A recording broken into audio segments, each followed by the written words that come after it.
sa urging Senator Bato to surrender? Well, it's very obvious to me they didn't want him to appear.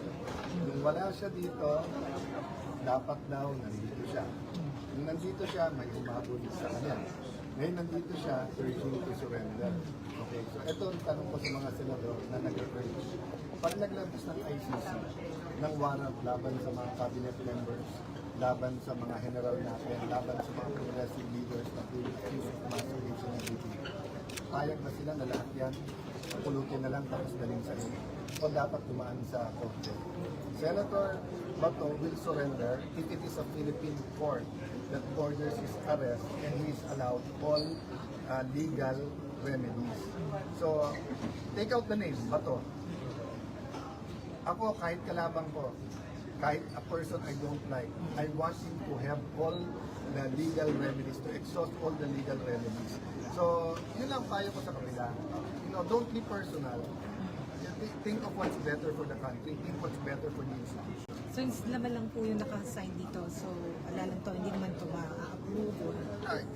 I respect their opinion. They want to express it that way, di ba? But kitang-kita nyo sa majority yesterday at kita nyo sa action ng iba, pati sa mga NBI agents who went overboard, that they don't want you here. In politics, you don't always want your opponent to be there.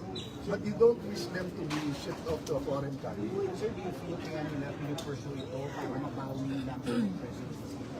I'll not go into their intention kasi it's unparliamentary. So, bahala na tao humusga. But what I'm just saying is that we shouldn't be personal. We should not look anong partido niya, sino siya. Diba? So, naging gano'n na politika natin, naging algorithm. Magkakampi, parang fraternity na. Pag may rambol, kahit mali brand mo, ayun ang brand mo, kampihan mo na. So, medyo, for me, that's wrong. So, tanggap niyo yung sabi ni Tito Sen, ni Senator Soto na wala siyang alam na arrestuin si Senator Bato kahapon. Pinaalam lang ng NBI na... Ako, ulitin ko lang po anong sinabi nito sa report ng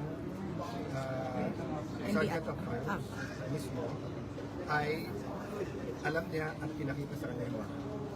Ang report naman ng NBI Director ay alam at pinayagan sila. What I do believe is hindi naman sinabi sa kanya yung money or ano man. Ngayon, if he's saying hindi niya alam, then it's his word versus the word of the Sergeant of Arms and the NBI. According to the Sergeant of Arms, silang tatlo magkakaroon. So, alam daw po niya na may warrant of arrest. Parang ang sa kanya, ay in-inform lang siya. Mayroong senador na may warrant of arrest, Sabi but... niya, in-inform lang at sinabi, Opo. coordinate with us sa Coordinate with the but hindi po hindi niya yung alam, procedure. pero hindi po niya alam na parating si Senator Bato. So, Well, it's irrelevant kung dadating o hindi. Diba? So, pag sinabing arrestuin si Senator De Lima, pag sinabing arrestuin si Senator Enrile, pag sinabing arrestuin si Senator Trillanes before, is it relevant if they're coming here or not? That's why nga you inform, because if they do come, what's clear to me is they didn't want him to come. So, that's gonna, I'll just finish my meetings. We